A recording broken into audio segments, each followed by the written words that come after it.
ایک چھوٹی فیملی، احسن، اس کی بیوی ماریا اور ان کی چھوٹی بیٹی سارا ایک پرانے ویران مکان کے سامنے پہنچے جو شہر سے کافی دور تھا۔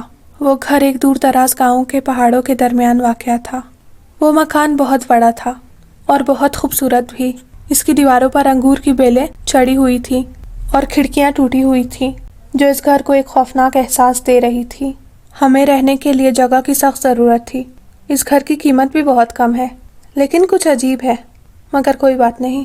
جیسے ہی انہوں نے گھر کے اندر قدم رکھا تو دروازہ زور سے بند ہو گیا اور سارا خوف سے کانپنے لگی۔ اس گھر کے اندر بہت اندھیرا تھا۔ باہر دن کی روشنی کے باوجود کمرے غیر معمولی طور پر تاریک ہوتے۔ ماریا کو کچھ عجیب سا محسوس ہوتا ہے، لیکن وہ ان تمام باتوں کو نظر انداز کر دیتی ہے اور سارا کو کمرے میں لے جا کر سلا دیتی ہے۔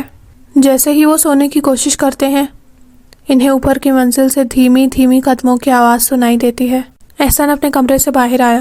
وہ سیڑھیوں سے اوپر گیا، لیکن وہاں کچھ نہیں تھا۔ احسن ابھی تک کمرے میں نہیں آیا تھا اور ماریا بھی وہ آواز سن کر جاگ گئی تھی کہ اچانک اسے بیٹھ کے نیچے سے رونے کی آواز سنائی دی۔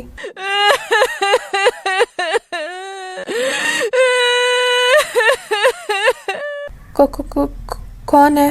کون ہو تم؟ ماریا کے یہ بولتے ہی اسے کمرے کے کونے میں ایک سایہ نظر آیا۔ وہ بہت ڈر گئی، لیکن اتنے میں احسن کمرے میں آ گیا اور وہ سایہ غائب ہو گیا۔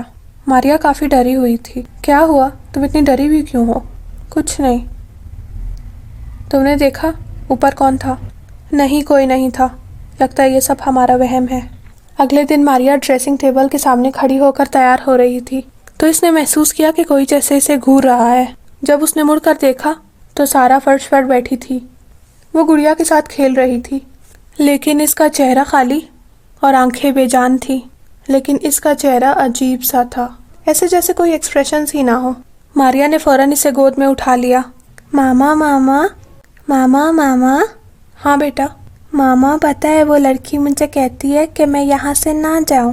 ماریا کا دل خوف سے دھڑکنے لگا اور اس نے گھبرا کر پوچھا، کون؟ سارا نے اپنے چھوٹے ہاتھوں سے سیڑھیوں کی طرف اشارہ کیا، جہاں ایک لمحے کے لیے ایک سایہ نمودار ہوا اور پھر غائب ہو گیا۔ ماریا بہت ڈر گئی تھی اور اس نے سوچ لیا تھا کہ جب آج رات کو احسن آئے گا تو وہ اس سے بات کرے گی۔ ماریا نے احسن کے آنے کا انتظار کیا اور اس نے سوچا تھا کہ وہ رات کو کھانا کھاتے ہوئے اس سے بات کرے گی کہ انہیں اس گھر سے جانا چاہیے، لیکن آج رات کو کچھ اتنا برا ہوگا، ایسا ماریا نے کبھی خواب میں بھی نہیں سوچا تھا۔ رات کو کھانا کھاتے ہوئے اس نے احسن کو بولا کہ صبح سارا ایسے بول رہی تھی۔ احسن نے کہا یہ سب اس کا وہم ہے، رہنے دو تم، بچے اکثر ایسی باتیں کرتے ہیں۔ وہ دونوں یہ باتیں کر ہی رہے تھے کہ اچانک کچن سے برتنوں کی گرنے کی آواز آئی۔ وہ آواز اتنی زوردار تھی، وہ آواز سنتے ہی سارا نیند سے اٹھ گئی اور زور زور سے رونے لگی۔ وہ بے انتہا ڈر گئی تھی۔ سارا کی رونے کی آواز سن کر احسن اور ماریا جلدی سے اس کے کمرے میں گئے۔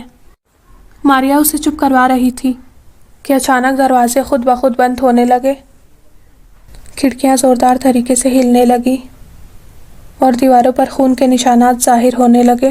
وہ منظر اتنا خوفناک تھا کہ سارا برداشت نہ کر سکی اور بے ہوش ہو گئی۔ احسن نے ڈرتے ہوئے بولا، ہمیں فوراً یہاں سے نکلنا ہوگا، یہ گھر ہمارے لیے نہیں ہے، اگر ہم یہاں سے نہیں گئے تو کچھ ہو جائے گا۔ جیسے ہی وہ اس گھر سے باہر جانے لگے، دروازہ بند ہو گیا۔ مین گیٹ کو اس طرح بند ہوتا دیکھ کر انہیں لگا کہ جیسے ان کی زندگی ختم ہو گئی ہو، اور ماریا خوفزدہ ہو کر چیخنے لگی۔ انہیں اچانک اس گھر میں ہر طرف کالے سائے نظر آنے لگے اور کوئی زور زور سے چیخ رہا تھا کہ تم لوگ اب یہاں سے نہیں جا سکتے ہو، تم سب میرے ہو ہمیشہ کے لیے، تم یہی رہو گے، اب تمہیں یہاں سے کوئی نہیں بچا سکتا۔